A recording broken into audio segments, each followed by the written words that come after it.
Puji Tuhan, puji Tuhan. Selamat pagi, shalom, salam sehat. Kembali kita bersyukur kalau kita ada sampai pagi ini. Renungan pagi ini dengan tema bersyukur di tengah penderitaan. Kolose 1 ayat 24 sampai 29. Sekarang aku bersukacita dalam penderitaanku demi kamu, karena di dalam dagingku aku melengkapi apa yang kurang dalam penderitaan Kristus demi tubuhnya, yaitu jemaat. Tampaknya kalimat bersyukur di tengah penderitaan adalah kalimat yang sangat sulit didengar oleh telinga kita dan sangat tidak relevan. Barangkali hanya orang-orang tertentu seperti Nabi yang bisa berkata dan menerima hal itu. Ada kesan bahwa semboyan yang demikian hanya berlaku pada zaman dahulu, sehingga kurang relevan untuk zaman sekarang ini. Namun, kita harus belajar menerima kenyataan bahwa Yesus Kristus pun mengizinkan anak-anak Tuhan sampai saat ini mengalami penderitaan di dunia. Alkitab menyoroti hal penderitaan yang diizinkan Tuhan itu secara positif. Sebab semua itu terjadi dalam kendali dan kontrol Allah, meskipun kendali itu masih menjadi rahasia Allah dan misteri bagi kita, sehingga kita belum mampu memahami maksud dan tujuannya.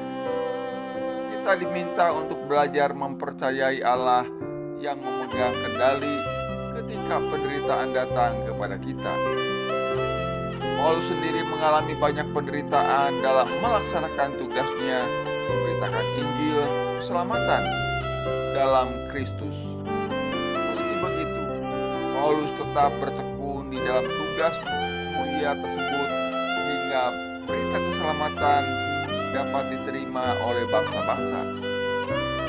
Meski mendapat aniaya, Paulus tetap bertekun di dalam menasehati, mengajar, dan memimpin tiap-tiap orang datang kepada Yesus Kristus untuk beroleh keselamatan dan kesempurnaan di dalam Dia.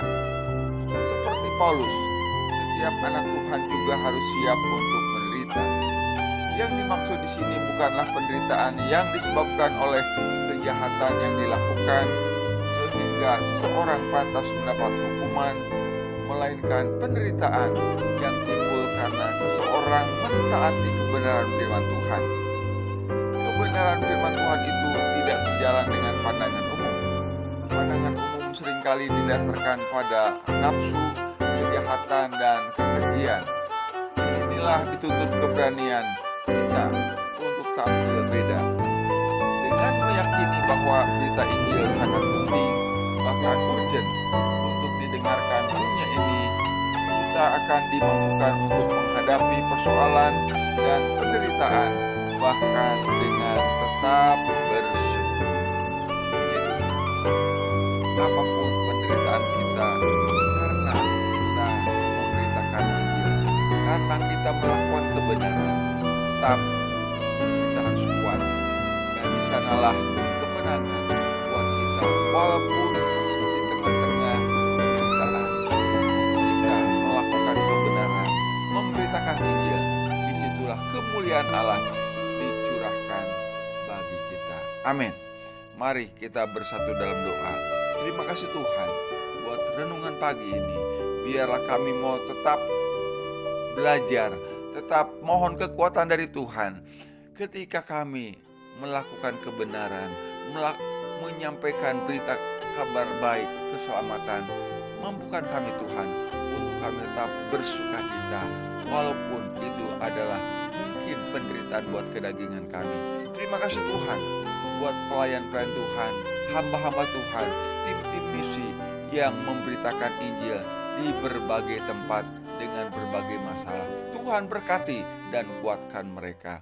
Terpujilah namamu demi nama Tuhan Yesus Kristus. Haleluya. Amin. Hadapi hari ini dengan hati yang selalu bersyukur, dengan tidak bersungut-sungut. Melangkahlah dengan iman dan tetap Semangat. Amin.